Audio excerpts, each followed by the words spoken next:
the darkness before dawn on June 15, 1944, 40 condemned men prepared to storm one of the most heavily defended islands in the Pacific Ocean. They were criminals, brawlers, and troublemakers pulled from military prisons and punishment details across the Marine Corps. Their mission was suicide. Their target was an island fortress garrisoned by 30,000 Japanese soldiers who had sworn to fight to the death. These 40 outcasts would land first, penetrate deepest, and face the most horrifying dangers that Saipan could unleash. They called themselves the 40 Thieves, and before the sun set on their first day of combat, they would save thousands of American lives while losing more than half their number to an enemy that showed no mercy and expected none in return. This is the story of how the United States Marine Corps took its most dangerous criminals and forged them into weapons that would help define modern special operations warfare, and how those weapons were tempered in the furnace of one of World War II's most savage battles. The genesis of the 40 Thieves began not on Saipan, but in the blood-soaked coral rubble of Tarawa atoll 6 months earlier. Colonel Joseph Tachsky, a seasoned Marine officer who had watched too many good men die charging Japanese machine gun nests in frontal assaults, stood among the bodies of nearly 1,000 Marines who had fallen in just 76 hours of combat. The losses at Tarawa shocked the American public and horrified the Marine Corps leadership.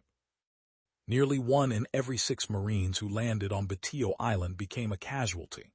The Japanese defenders, dug into reinforced concrete bunkers and fighting positions, had turned the tiny atoll into a killing ground where American courage was met with withering fire from positions that conventional tactics could not crack. As Colonel Tachsky walked through the devastation, stepping over spent shell casings and past burnt-out Sherman tanks, he knew something fundamental had to change. The island-hopping campaign across the Pacific would require assaulting dozens more fortified positions, and the Marine Corps could not afford to lose 6,000 men for every strategic objective. He needed eyes. He needed ears. He needed men who could slip behind enemy lines before the main assault, identify the killing zones, mark the hidden pillboxes, and call down fire that would save lives when the landing craft hit the beaches. He needed scouts who could operate independently, think like guerrillas, and survive in enemy territory without the support of conventional infantry units. Most importantly, he needed men who were already comfortable operating outside the rules, men who possessed initiative and survival instincts that could not be drilled into them at boot camp. Colonel Tachsky's solution was radical and controversial. He would recruit volunteers from the Marine Corps' least likely source of elite warriors, the military prison system. Throughout the Pacific Theater, stockades held Marines who had been court-martialed for fighting, insubordination, unauthorized absence, and various other offenses against military discipline. These men were troublemakers, rebels who chafed under the rigid hierarchies of military life. But Tachsky saw something others missed.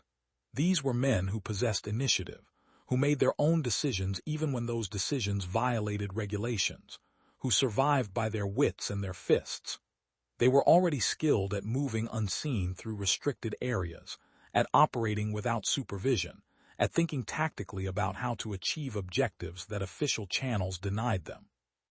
Tachsky reasoned that these same qualities, properly channeled and trained, could produce the kind of independent scouts that the island-hopping campaign desperately needed.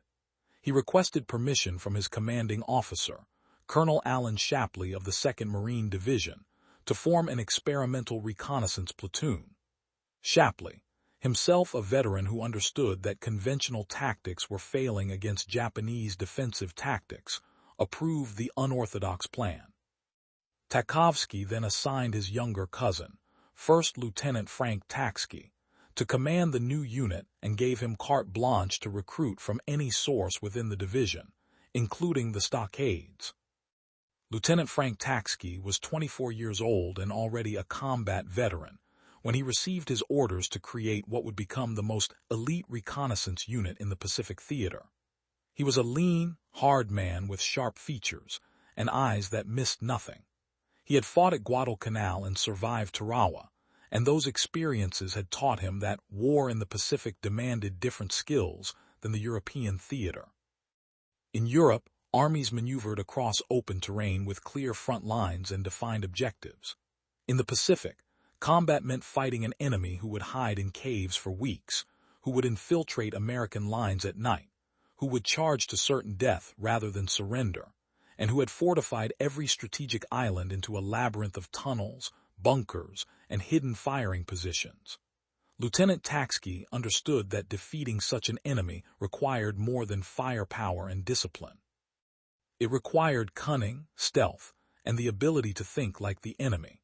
When he arrived at the brig at Camp Tarawa on the Big Island of Hawaii, the stockade guards thought he had come to deliver punishment details. Instead, Tachsky stood before rows of prisoners and made them an offer.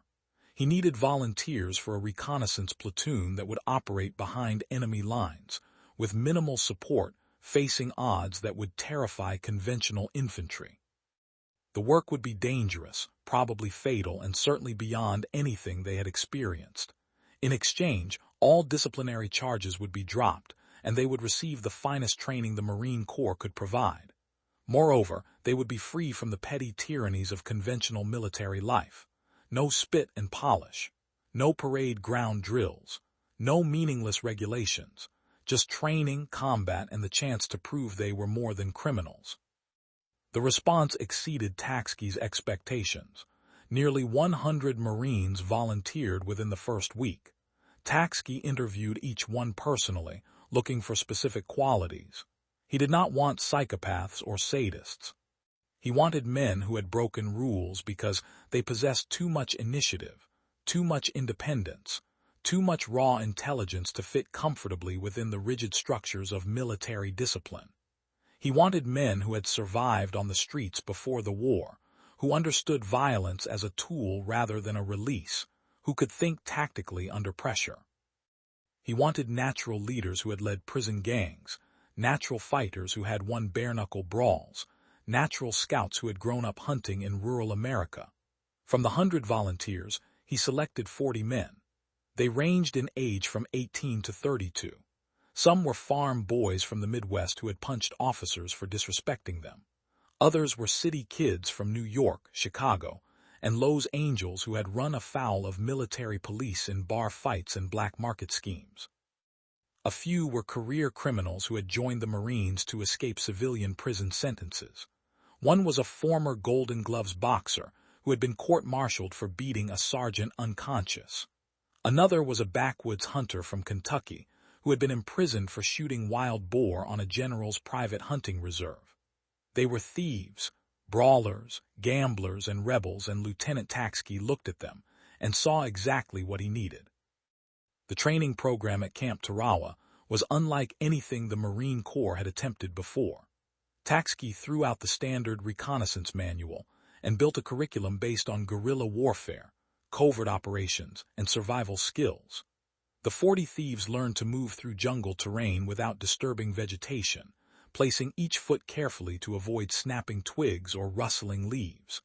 They practiced crawling on their bellies for hours at a time, covering hundreds of yards without making a sound.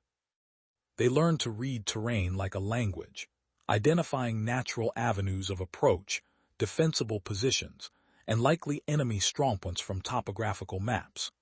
They studied Japanese tactical doctrine, learning how the enemy positioned machine guns to create interlocking fields of fire, how they sighted mortars to cover likely landing zones, how they used reverse slope defense to protect their positions from naval gunfire. Tachsky brought in every Japanese weapon he could acquire, from Arisaka rifles to Nambu machine guns to Type 89 grenade dischargers, and made his men practice disassembling, firing, and clearing jams until they could operate enemy weapons as effectively as their own. This knowledge would prove invaluable when ammunition ran short, or when stealth required using captured weapons that produced different sound signatures than American firearms. The silent killing instruction was brutal and practical. Tachsky did not waste time on exotic martial arts or ceremonial knife fighting. He brought in instructors who had killed men with their hands and taught the 40 Thieves the quickest, quietest methods of ending human life. They learned to approach sentries from behind, covering mouths while driving knives upward under the ribcage into the heart. They learned to break necks with sudden, violent twists that severed the spinal cord. They learned choke holds that rendered men unconscious in seconds and dead in minutes. They practiced these techniques on dummies until the movements became automatic, until their hands knew the exact angle and pressure required without conscious thought. The psychological preparation was just as important as the physical training. Tachsky forced his men to confront the reality that they would be killing enemy soldiers in close quarters, often while looking into their eyes. Some men could not handle this aspect of training and dropped out. Those who remained became hardened to the work, understanding that their survival and the success of their missions depended on their ability to kill quickly, quietly, and without hesitation. The weapons training emphasized specialized equipment that conventional infantry rarely used. Each member of the 40 Thieves became proficient with the Springfield 1903 sniper rifle, equipped with an 8-power telescopic sight. These weapons could kill at distances exceeding 800 yards, allowing the scouts to eliminate enemy observers, officers, and machine gunners from positions of relative safety.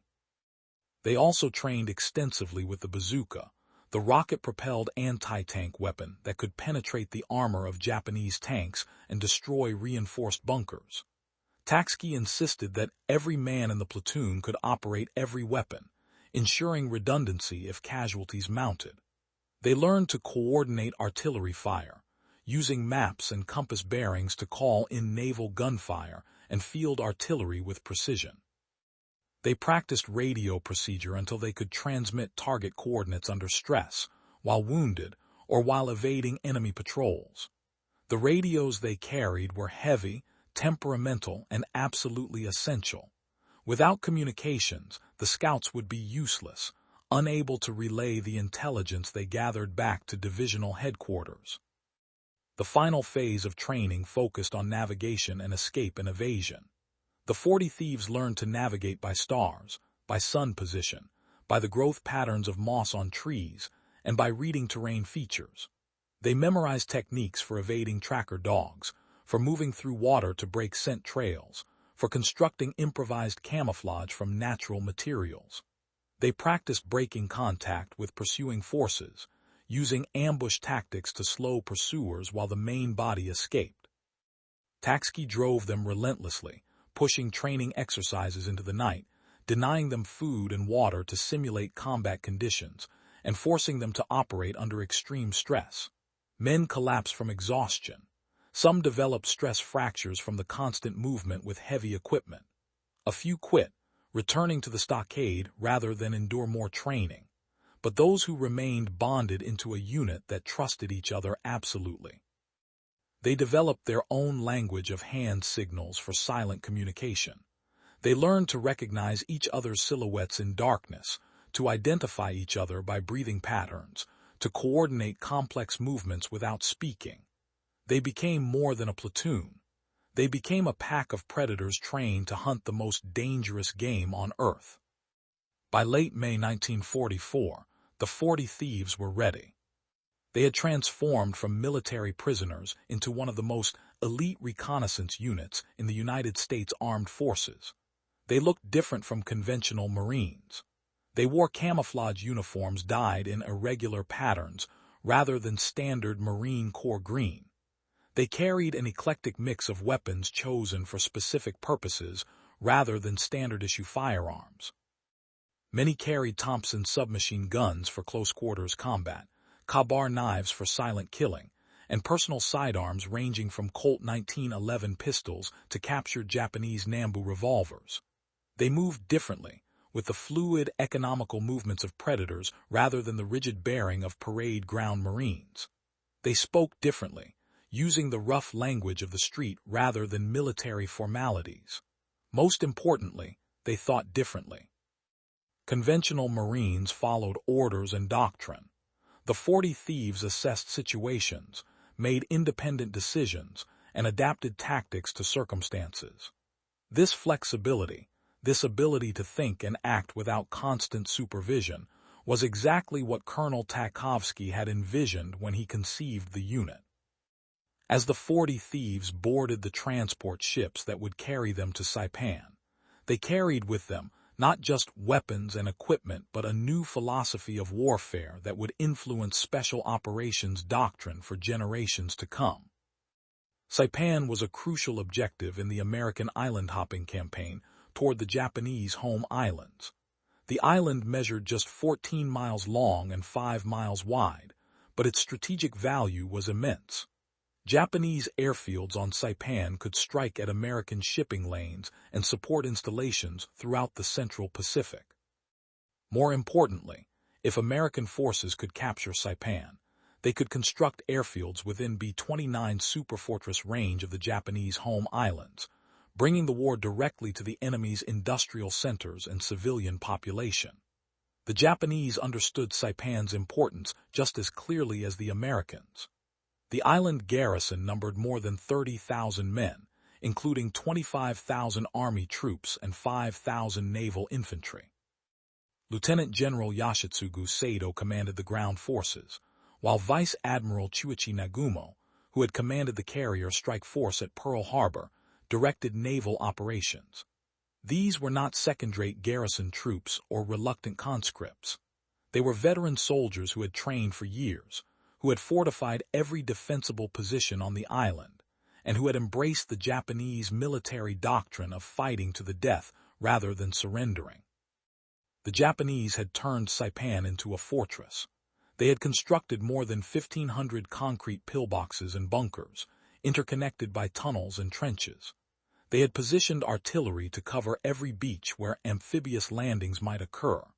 They had pre-sighted mortars on likely assembly areas where American troops would gather after landing. They had stockpiled months of supplies in caves and underground storage facilities. They had established multiple fallback positions throughout the island's interior, taking advantage of Saipan's rugged terrain of limestone cliffs, volcanic ridges, and dense jungle. Most ominously, they had assembled a substantial armor force, including 37 Type 97 Kaiha medium tanks. These Japanese tanks were obsolete by European standards, vulnerable to American tank destroyers and anti-tank guns, but against infantry, they were still formidable weapons capable of breaking through defensive lines and crushing machine gun positions. The Japanese planned to use these tanks in counterattacks, striking at weak points in the American beachhead, and driving the invaders back into the sea before they could establish a secure perimeter. The American invasion force was massive, reflecting the strategic importance of the operation. The 2nd and 4th Marine Divisions would conduct the initial assault, supported by the 27th Infantry Division of the United States Army held in reserve.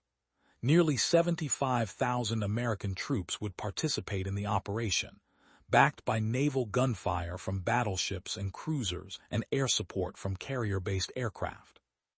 The amphibious assault would target beaches on Saipan's southwestern coast, where the terrain was relatively favorable for landing craft. The plan called for the Marines to establish a beachhead, push inland to capture the first line of Japanese defenses, and then advance north and south to secure the entire island. Planners expected the operation to take several weeks and cost thousands of casualties. They knew the Japanese would not surrender, would fight from prepared positions, and would launch fanatical counterattacks. What they did not know was the precise location of every Japanese strongpoint, the composition and positioning of enemy reserves, and the timing and objectives of planned Japanese counterattacks. This was the intelligence that the 40 thieves would provide. At 8:47 hours on June 15, 1944, the first wave of landing craft hit the beaches near Charinkanoa on Saipan's western coast. Lieutenant Tachsky and the 40 thieves were in the first wave, landing among the assault companies of the 6th Marine Regiment. The scene at the beach was controlled chaos. Naval gunfire had pounded the shore for hours before the landing, but as the ramps dropped on the landing craft, Japanese artillery and mortar fire began falling among the advancing Marines. Shells threw up geysers of water and sand. Machine guns chattered from hidden positions. Men fell in the surf, their blood turning the shallow water pink. The 40 Thieves moved through the chaos with purpose, not stopping to engage every enemy position but pushing inland toward their objectives. While conventional infantry companies established defensive positions on the beach and waited for support weapons and supplies to land, the 40 Thieves advanced 300 yards inland within the first hour, leading the division's penetration and beginning their reconnaissance mission. The landscape inland from the beach was a nightmare of defensive positions. Japanese engineers had spent months preparing these defenses, and every fold in the terrain concealed a bunker or fighting position. The 40 Thieves moved in small teams, using hand signals and established protocols. One team would advance while another provided overwatch with sniper rifles. They moved from cover to cover, using bomb craters, vegetation, and terrain features to mask their movement. When they encountered Japanese positions, they assessed whether to engage or bypass. Isolated machine gun nests were marked on maps and reported via radio for artillery strikes. Larger defensive complexes were scouted for weak points, and the intelligence was relayed to advancing infantry companies who would assault the positions with tank and artillery support. The 40 Thieves were not trying to destroy every enemy position themselves. They were trying to see the entire battlefield, to understand the Japanese defensive scheme, and to provide the intelligence that would allow conventional forces to advance with minimal casualties. By early afternoon, the 40 Thieves had pushed nearly half a mile inland, far ahead of any other American unit. They had identified and marked 63 Japanese defensive positions for destruction by supporting fires. They had confirmed that the beach defenses were less formidable than feared, encouraging the division commander to commit reserve units earlier than planned. They had also discovered the first indication of the Japanese tank battalion. A scout team led by Corporal James Martinez stumbled across tank tracks in the soft soil of a cane field. The tracks were fresh, made within the last few hours, and they led north toward the Japanese rear areas. Martinez reported the discovery to Lieutenant Tachsky, who immediately understood the implications. Japanese armor doctrine called for massed counterattacks, usually conducted at night when American air superiority was negated. If a tank battalion was operating in the area, it would likely strike at the American beachhead after dark, when defenses were still being organized, and when confusion would multiply the tank's effectiveness. Tachsky made a decision that would define the 40 Thieves' contribution to the Battle of Saipan. Rather than continuing general reconnaissance, he would focus his entire platoon on locating and tracking the Japanese tank battalion. He gathered his team leaders and issued orders. They would split into 4-man hunter-killer teams, each carrying a bazooka in addition to standard weapons. These teams would spread out across a 3-mile front, looking for the assembly areas where Japanese tanks would gather before launching their counterattack. Once located, the teams would report positions for naval gunfire and airstrikes. If the tanks attacked before fire support could destroy them, the bazooka teams would engage, targeting command tanks and attempting to disrupt the assault. It was a dangerous mission that violated conventional reconnaissance doctrine. Scout units were supposed to observe and report, not engage superior forces. But Tachsky understood that intelligence without action was worthless if the enemy struck before that intelligence could be exploited. His men would find the tanks, call down fire on them, and if necessary, fight them directly. The afternoon and evening of June 15 became a tense game of cat and mouse across Saipan's interior. The 40 Thieves moved through cane fields, across rice paddies, and along jungled ridgelines, searching for signs of Japanese armor. They avoided roads and trails, knowing these would be watched by enemy security elements. They communicated by radio in brief, coded transmissions, reporting negative contacts and adjusting their search patterns. The tropical heat was oppressive, exceeding 95 degrees with humidity that soaked uniforms in sweat. Men drank from canteens constantly, knowing that dehydration would kill as surely as Japanese bullets. They encountered enemy infantry patrols and bypassed them when possible, fighting only when necessary to protect their mission. In one engagement, a four-man team led by Sergeant Raymond Stone ambushed a Japanese patrol of 8 soldiers, killing all 8 in less than 30 seconds using suppressed weapons and knives to avoid alerting nearby units. As dusk approached, Corporal Thomas Schneider's team discovered the Japanese tank assembly area. They had been moving through heavy jungle on a ridge overlooking a wide valley when Schneider noticed regular geometric shapes among the vegetation below. He signaled his team to halt, and they crept forward to an observation position. Through binoculars, Schneider counted 37 Type 97 medium tanks dispersed under camouflage netting among the trees. Japanese tank crews were performing maintenance, loading ammunition, and receiving briefings from officers. The scene confirmed American intelligence estimates about the presence of armor on Saipan, but more importantly, it revealed that the Japanese were preparing for immediate action. Schneider noted that some tanks already had engines running and crews mounted, suggesting an attack would come within hours, not days. He relayed this information to Tachsky via radio, including precise coordinates derived from map and compass. Tachsky received Schneider's report at his command post in a shell crater half a mile inland from the beach. He immediately contacted the Divisional Fire Support Coordination Center and requested naval gunfire on the tank assembly area. The response was frustrating but not unexpected. Naval gunfire was currently supporting the beachhead, suppressing Japanese artillery positions that threatened the landing zones. Shifting fire to attack the tank battalion would take at least 2 hours as fire direction calculations were made and ships repositioned. Air support was also unavailable, as carrier aircraft were engaged in suppressing Japanese airfields on nearby islands. Tachsky realized that the 40 Thieves would have to track the Japanese tanks without immediate fire support, maintaining contact as they moved toward their attack positions. He ordered all teams to converge on Schneider's position and prepare to shadow the enemy armor during its approach march.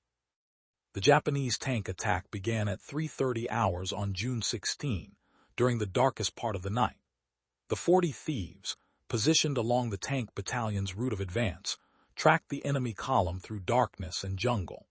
The Japanese moved in a formation that suggested they planned to strike at the boundary between 2 Marine regiments, a weak point in the American line where command and control would be confused, and where supporting fires from adjacent units might hit friendly forces. Tachsky radioed continuous updates on the tank's position, speed, and direction to division headquarters. This information allowed the defenders to reposition anti-tank guns, shift infantry reserves, and prepare ambush positions. As the Japanese tanks emerged from jungle cover and began their assault across open ground toward the American lines, they encountered a hail of fire that they had not anticipated. Anti-tank guns destroyed lead vehicles, blocking the advance. Bazookas teams hidden in shell craters engaged from the flanks. Artillery fire, finally available and directed by the 40 Thieves' coordinates, fell among the rear tanks, destroying several and forcing others to abandon the attack. But the most critical intervention came from a 4-man team led by Corporal Samuel Tanner. His team had positioned themselves near the 2nd Marine Division's command post, a cluster of dugouts and communication trenches where the division commander and his staff directed the battle. The Japanese tank attack had bypassed most American defenses and was heading directly toward this command post, apparently through intelligence gathered during reconnaissance or simply by following radio signals to their source. If Japanese tanks overran division headquarters, the entire American command structure would collapse at the most critical moment of the battle. Tanner and his men were the only forces between the tanks and the headquarters. They had 2 bazookas, 4 rifles, some grenades, and determination that exceeded reason. As three Type 97 tanks crashed through vegetation toward the command post, their machine guns firing at anything that moved, Tanner's team engaged from concealment behind coral outcroppings. The first bazooka round struck the lead tank in the engine compartment, igniting fuel and ammunition. The tank exploded, flames shooting 20 feet into the air. The second bazooka round hit the next tank in the turret, jamming the gun and killing the crew. The third tank turned its main gun toward Tanner's position and fired. The high-explosive shell detonated against the coral outcropping, and shrapnel tore through Tanner's left arm and shoulder. Despite his wounds, Tanner reloaded the bazooka while his assistant gunner steadied it. The third round struck the last tank in the tracks, immobilizing it. Japanese tank crews began abandoning their vehicles, and Tanner's riflemen engaged them with aimed fire, dropping the survivors before they could regroup. The action at division headquarters cost the 40 Thieves their first casualties of the battle. Corporal Tanner survived but required evacuation for his wounds. Private First Class James Chen, Tanner's assistant gunner, was killed by a Japanese grenade during the fighting around the disabled tanks. Private John Hayes lost his right leg below the knee from tank machine gun fire, but their stand had saved division headquarters and probably prevented the American beachhead from collapsing into chaos. By dawn on June 16, the Japanese tank counterattack had been shattered. Of the 37 tanks that had begun the assault, only 4 made it back to Japanese lines, and 2 of those were so badly damaged they would not fight again.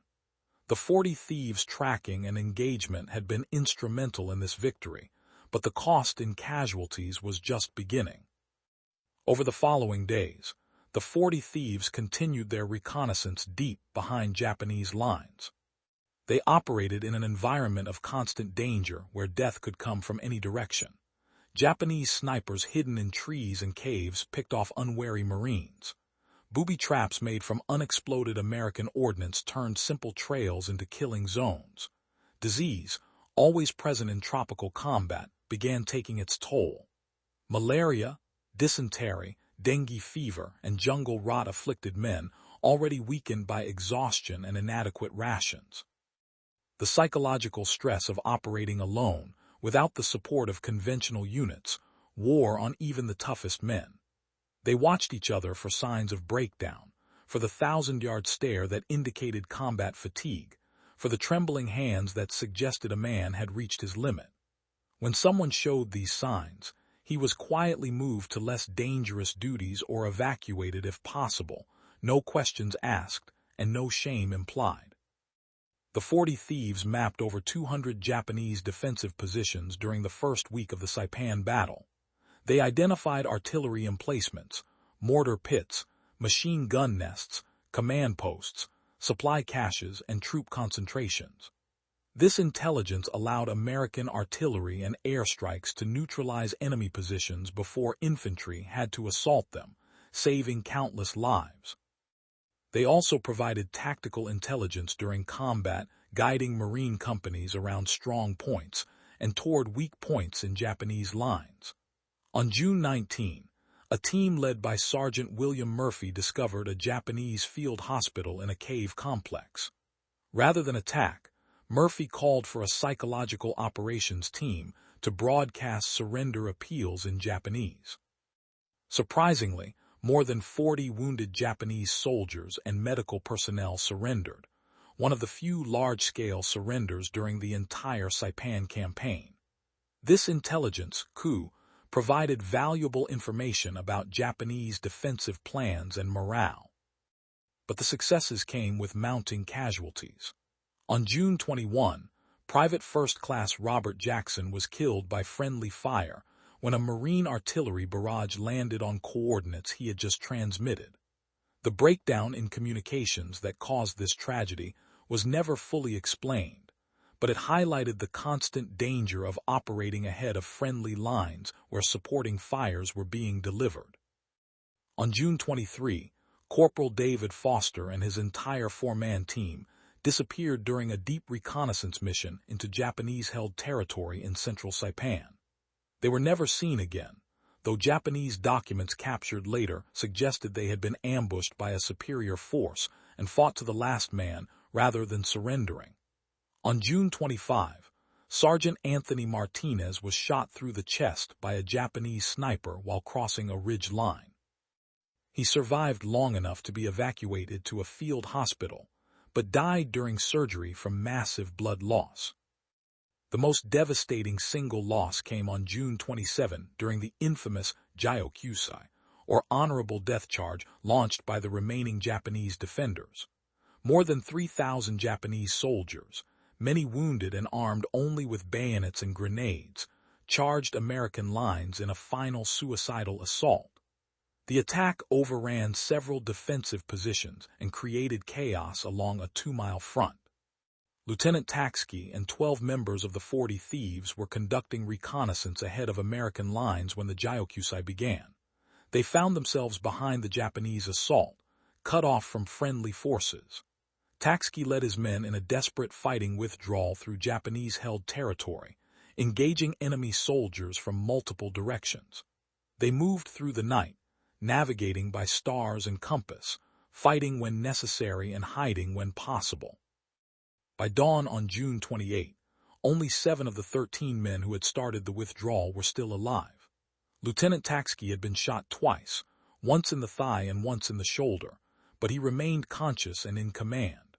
Sergeant Thomas Riley had been bayoneted during a hand-to-hand fight and bled out despite desperate attempts at first aid. Private First Class Michael O'Brien had been killed by a grenade blast that saved 2 other men when he threw himself on the device. Corporal Arthur Smith, Corporal Luis Rodriguez, and Private James Wilson were listed as missing in action, their fates unknown. The surviving members of the 40 Thieves were finally relieved on July 3 when Saipan was declared secure. Of the 40 men who had landed on June 15, only 17 were still alive and uninjured. 9 had been killed in action. 14 had been wounded severely enough to require evacuation. 3 were missing and presumed dead. The casualty rate exceeded 56%, one of the highest for any Marine unit during the Pacific War. But their accomplishments were equally unprecedented. The 40 Thieves had operated continuously behind enemy lines for 19 days, gathering intelligence that shaped every major tactical decision during the battle. They had called in fire missions that destroyed hundreds of enemy positions and killed thousands of Japanese soldiers. They had prevented a catastrophic tank breakthrough that could have turned the invasion into a disaster. They had demonstrated that small, highly trained reconnaissance units could provide value far exceeding their size. The tactical lessons from the 40 Thieves' performance at Saipan were quickly absorbed by the Marine Corps and other military branches. The concept of using small reconnaissance teams to operate independently behind enemy lines became standard doctrine. The emphasis on specialized training, unconventional recruitment, and operational flexibility influenced the development of Marine Force Reconnaissance, Navy SEAL teams, and eventually Special Operations Forces across all branches of the United States military. The 40 Thieves had demonstrated that elite units required different personnel selection, different training methods, and different command philosophies than conventional forces. They had shown that sometimes the best warriors were not the ones who followed orders best, but the ones who could think independently and adapt to changing circumstances. Lieutenant Frank Tachsky survived his wounds and returned to duty in time for the invasion of Okinawa, where he commanded an expanded reconnaissance battalion based on the 40 Thieves model. He left the Marine Corps after the war with the rank of major and numerous decorations for valor. He rarely spoke about his experiences, even to family, carrying the burden of the men he had lost with quiet dignity. Many of the surviving 40 Thieves struggled with post-traumatic stress in an era when such conditions were poorly understood and rarely treated. Some found success in civilian life, using the discipline and skills they had learned in combat. Others descended into alcoholism, violence, or homelessness, unable to reconcile the brutal necessities of war with the demands of peacetime society. They had been asked to become something more and less than human, to embrace violence and death as tools of national policy, and returning to normalcy after such experiences was often impossible. The Japanese defenders of Saipan fought with courage and determination that even their enemies respected. Of the more than 30,000 Japanese military personnel on the island when the invasion began, fewer than 1,000 survived to be captured. The rest died fighting, committed suicide, or jumped from cliffs rather than surrender. The Battle of Saipan demonstrated both the fighting spirit of Japanese forces and the futility of their strategic situation. No amount of courage could compensate for American material superiority and tactical innovation. The fall of Saipan led directly to the collapse of the Tojo government in Japan and marked the beginning of the end for the Japanese Empire. American bombers flying from Saipan would devastate Japanese cities over the following year, killing hundreds of thousands of civilians and destroying the industrial capacity that sustained Japan's war effort. The strategic importance of Saipan justified the high cost of capturing it, but that justification provided little comfort to the families of the nearly 14,000 American casualties, killed and wounded during the battle. The story of the 40 Thieves resonates across the decades because it represents something fundamental about human nature and military necessity. It demonstrates that sometimes the people society rejects, the criminals and troublemakers who cannot fit within conventional structures, possess exactly the qualities needed to survive and prevail in extreme circumstances. It shows that courage and initiative can be found in unexpected places, that heroism is not limited to those who follow rules, but often emerges from those who know when rules must be broken. It reminds us that war transforms people in ways that cannot be predicted or controlled, that the training and experiences that make someone an effective warrior may also destroy their ability to return to normal life. Most importantly, it honors the sacrifice of 40 men who volunteered for almost certain death, who fought with skill and determination in circumstances that would break most people, and who died far from home in a cause that history has judged both necessary and terrible. Today, Reconnaissance Marines and Special Operations Forces worldwide study the tactics and operations of the 40 Thieves. Their methods of infiltration, target identification, and fire support coordination remain relevant in modern conflicts. Their emphasis on small unit leadership, independent decision-making, and operational flexibility has become doctrine for elite military units. The weapons and communication systems have changed, but the fundamental principles they demonstrated on Saipan continue to guide how modern militaries conduct reconnaissance and special operations. They proved that properly trained and motivated small units can achieve effects far beyond their numerical strength, that intelligence and precision can be more valuable than massed firepower, and that the quality of individual warriors often matters more than the size of the force. As we reflect on the story of the 40 Thieves, we should remember both their achievements and their sacrifices. They were not perfect heroes from myth, but flawed men who rose above their circumstances to accomplish extraordinary things. They fought not for abstractions like freedom or democracy, but for each other, for their survival, and for the chance to prove they were more than their past suggested.